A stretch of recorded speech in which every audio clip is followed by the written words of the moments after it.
friends, thank you for joining me for another episode of Catch This. My name is Trudy Ray. In today's episode, I want to discuss a really cool virus story involving cellular motor proteins. Viruses that need to get to the host cell nucleus during infection typically get there by exploiting cellular motor proteins for their own transportation purposes.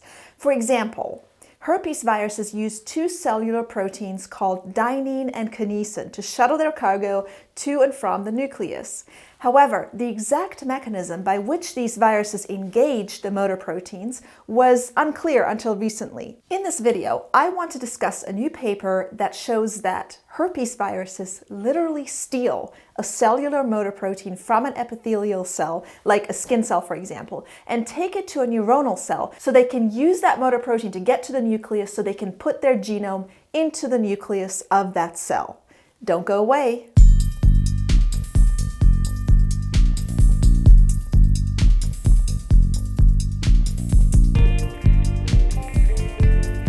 Dynein and kinesin traffic around the cell on long cylindrical structures called microtubules. Microtubules serve various functions. For example, they provide a framework for the cytoskeleton of the cell, but they also serve as a railway system for a variety of motor proteins that transport cargo to support various cellular functions. Microtubules have a well-defined polarity that is integral to their biological function. One end is designated the plus end, while the other end is the minus end. Dynein moves from the plus end of the microtubule towards the minus end, in the direction of the nucleus, while kinesin moves in the opposite direction, generally leading to the cell periphery. And by the way, I didn't know any of this before I read this paper that I'm about to tell you about. It just blew my mind. Herpes simplex virus type 1, or HSV1, initially infects epithelial cells of the skin and mucous membranes. During this infection, viral particles fuse with the host cell membrane and release the protein shell that encompasses the viral genome, known as the capsid, into the cytoplasm. A virally encoded and capsid-bound protein called PUL36 then binds dynein, and this allows the capsid to travel along a microtubule to the nucleus, where it injects the viral genome into the nucleus through a nuclear pore. When newly assembled capsids carrying newly replicated viral genomes exit from the nucleus at a later time, they engage kinesin to motor along the microtubules toward the cell membrane.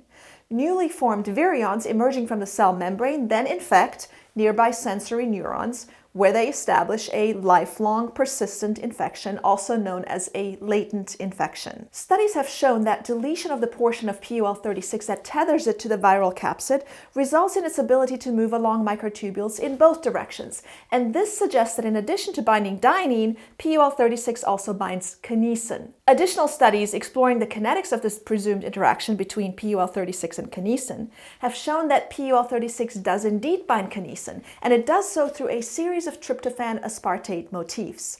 The one-letter abbreviation for tryptophan is W and the abbreviation for aspartate is D, so these motifs are referred to as WD motifs. Two of these motifs, WD3 and WD4, appear to be particularly important. WD3 improves PUL36 kinesin binding, and WD4 is essential for the interaction. In an effort to more clearly define the role of kinesin during herpesvirus infection, Caitlin Pegg, Sophia Zajac, and other co-authors of a recent study in Nature carried out a series of experiments using HSV1 and pseudorabies virus, abbreviated as PRV, a herpes virus that is in the same subfamily as HSV1 and is often used as a model to study basic processes of herpes virus infection. First, the authors wanted to see whether WD3 and WD4 are needed for PRV replication and viability, so they introduced mutations in the DNA sequences encoding these motifs in PRV. They then did plaque assays, which is a method for measuring virus concentration, using cells infected with the respective modified viruses, and these plaque assays showed that viruses with a mutation in WD3 produced smaller plaques, suggesting that this motif enhanced viral replication. Viruses with a mutation in WD4 produced almost no plaques, and this suggested that this motif was essential for viral replication. And these results complemented the data obtained from the POL36 kinesin binding studies, implying that an interaction between POL36 and kinesin is needed for viral replication. The authors also determined that a mutation in the sequence encoding the acidic amino acids of the WD4 motif led to reduced kinesin binding, but did not impair PRV replication. So next, they wanted to look at the transport mechanism of PRV. So they made a virus with reduced kinesin binding ability. They call it RKB, by changing the amino acids in both WD3 and the acidic amino acids in WD4. They further modified the virus by inserting a gene encoding a fluorescent marker next to the capsid genes. And the joint expression of the capsid and marker genes in cells, basically a fusion protein, would result in fluorescently tagged capsids, allowing one to visualize these particles using a fluorescence microscope. When they analyzed sensory neurons infected with fluorescently tagged RKB viruses by microscopy, they saw that the capsids traveled through the cytoplasm toward the nucleus, but they never actually reached the nucleus. And this suggested that POL36 binding to kinesin is important for delivery of viral particles into the neuronal nucleus during infection. As a next step to substantiate this finding, the authors performed infection experiments using retinal pigment epithelial, or RPE cells, that do not express kinesin.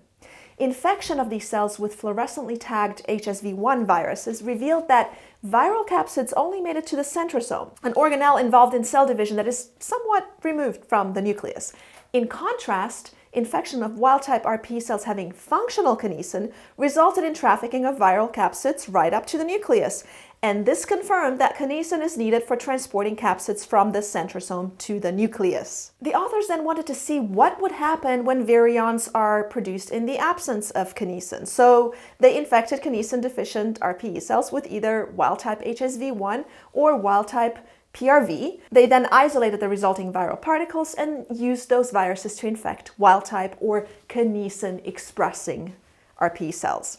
When they looked at these cells under the microscope, they could see that the capsids only moved as far as the centrosome.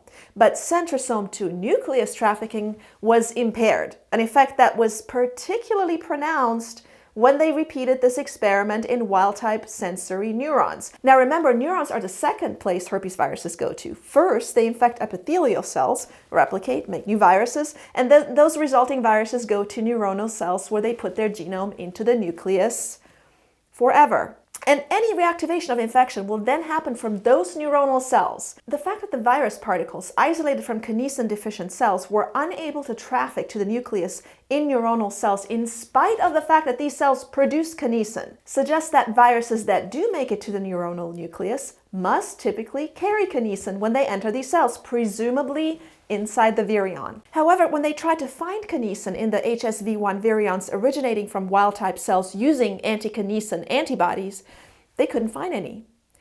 So they thought maybe there isn't enough, maybe because each virion would really only need one or two little kinesin motor proteins to motor out to the nucleus, and you can't really detect such a small amount by using antibodies. So they tried a different approach, and this is really brilliant. They made a DNA construct that consisted of kinesin fused to the reporter enzyme beta-lactamase and inserted this construct into kinesin-deficient RP cells.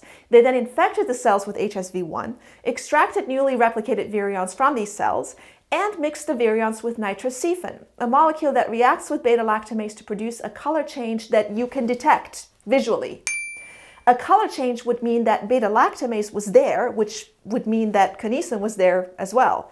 Using this method, they were able to show that the virions isolated from these kinesin beta-lactamase expressing cells did contain beta-lactamase, which of course further suggested that they also contained kinesin. These results suggested that HSV1 virions steal kinesin from those epithelial cells that they infect initially, and they ferry it to the next cell, the neuronal cell, so they can deliver their genome into the nucleus of that cell. I'm going to need a moment. So because this just sounded too amazing, they wanted to make sure their hypothesis was true. So they made HSV1 virions that expressed kinesin fused to DMRB, a protein that can be induced to dimerize through addition of a drug. A dimer is when you have two identical molecules that bind together. When the drug was added to primary sensory neurons infected with HSV1 carrying the DMRB kinesin fusion protein, the authors noted that capsid transport from the centrosome to the nucleus was reduced, presumably because DMRB formed a dimer, which then structurally impaired the motility of kinesin. These results confirmed that kinesin mediates the movement of capsids from the centrosome to the nucleus. Now you may ask yourself, okay, but doesn't kinesin usually mediate movement away from the nucleus, toward the cell membrane?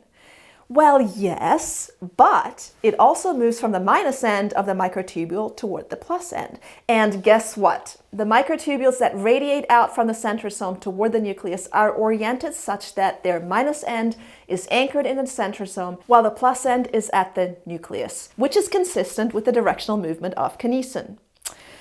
Just beautiful. The fact that viruses can capture a cellular protein and incorporate it for later use is a remarkable discovery that the authors refer to as assimilation. As more research emerges in this field, it will be interesting to see whether herpesviruses steal other cellular proteins and whether members of other virus families also assimilate cellular proteins to suit their purposes.